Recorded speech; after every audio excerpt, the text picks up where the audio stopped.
สวัสดีค่ะวันนี้เราจะมาเล่นคุกกี้รันกันนะคะวันนี้นะคะเราจะใช้เป็นตัวของคุกกี้รสกีวีนะคะเป็นตัวหลักนะคะจากนั้นเราก็จะใช้คุกกี้น้ำตาลหิมะนะคะเป็นตัวที่2นะคะสำหรับการวิ่งผัดค่ะเพจที่เราจะใช้นะคะจะเป็นตัวหิ่งห้อยนะคะอันนี้อัพเต็มแล้วนะเป็นตัวหิ่งห้อยนะคะจะผลิตทุก23วินาทีค่ะเริ่มเกมอันนี้จะใช้บูสเตอร์หมดเลยนะเพราะมันมีเยอะเกินนะคะเราก็จะเอาใช้ชนสิ่งกีดขวางได้ 70% นะคะเริ่มเกมกันนะคะไปแล้ว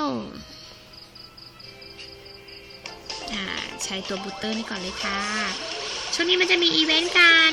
เล่นน้ำสงกรานต์นะคะมันก็จะมีอีเวนต์หยดน้ำให้เรานะคะ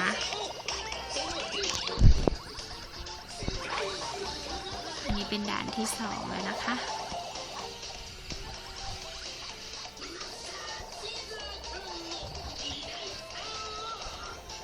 หยดน้ำค่ะปุ๊บได้แล้วตัวนี้ก็จะเป็นตัวรถกีวีนะคะมันจะมีการขี่มอเตอร์ไซค์ด้วยมันเป็นตำรวจถูกต้องไหมคะถูกต้องค่ะอันนี้ก็อัพเต็มเลยตอนนี้เราได้2หยดน้ำแล้วนะตัวนี้มันจะเริ่มตัวหัวใจไว้ให้เรานะคะ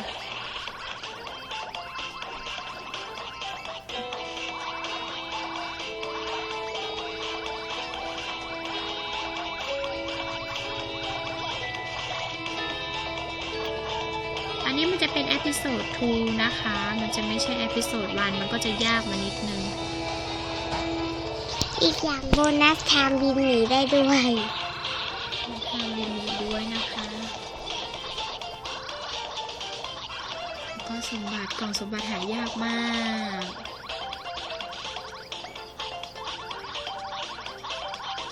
นี่เป็นด่านที่5นะคะด่านป่าไม้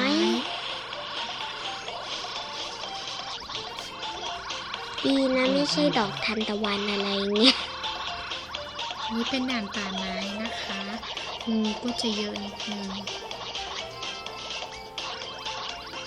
ถ้าใช้ได้ก็ให้ใช้ไปนะ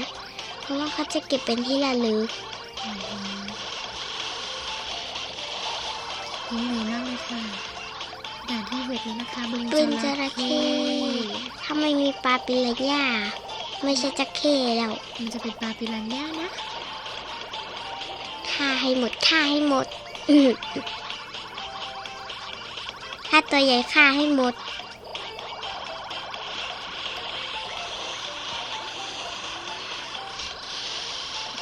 พูดต่อดิ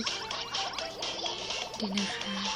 เพราะว่าด่านนี้มันจะยากนิดนึงอาจจะต้องใช้สมาธินิดนึงนะคะอุ้ยตะกี้คุกกี้แล้วกิวี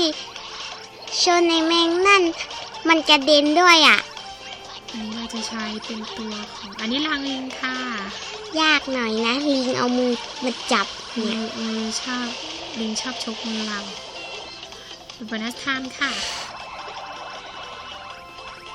เมื่อกี้เราพาโบนัสไทม์มาอันนี้ได้เต็มล้วน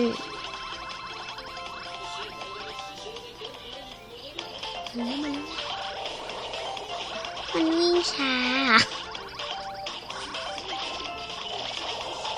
เอาการติดกระชากน้ำ8 อัน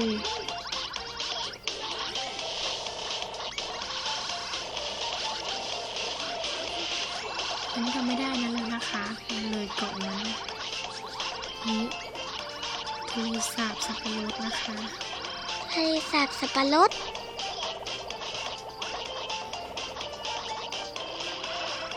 ไม่ดีว่าเป็นทะเลสาบรสสับปะรดได้ไหมเนี่ยหรือเปล่ามั้งนะคะมันจะเป็นลูกตาด้วยมีแต่สับปะรด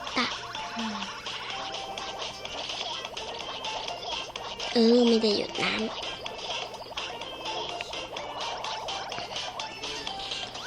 วิ่งผ่าต่อนะคะสวยตัวนี้ก็สวยนะคะ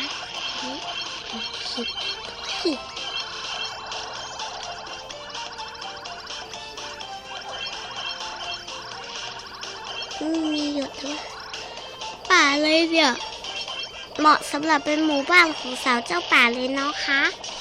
คุณก้อย ใช่แล้วค่ะ หมู่บ้านมันหรือเปล่าอ่ะ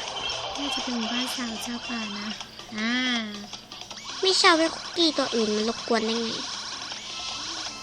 วัฒนธรรมนะคะ จับได้แต่ไฟเต็มเลย เราเตือนเลยค่ะไม่ทัน แล้วทำไมมันวิ่งพลังวิ่งต้องเป็นสีฟ้า มันไม่เหมือนคนอื่นเขานี่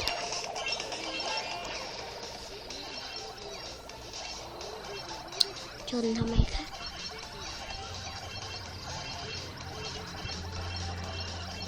จะตายแล้วจะตายแล้ว มันใกล้จะตายแล้วค่ะตายแล้วเนี่ย ตายทั้งอันตายทั้งอัน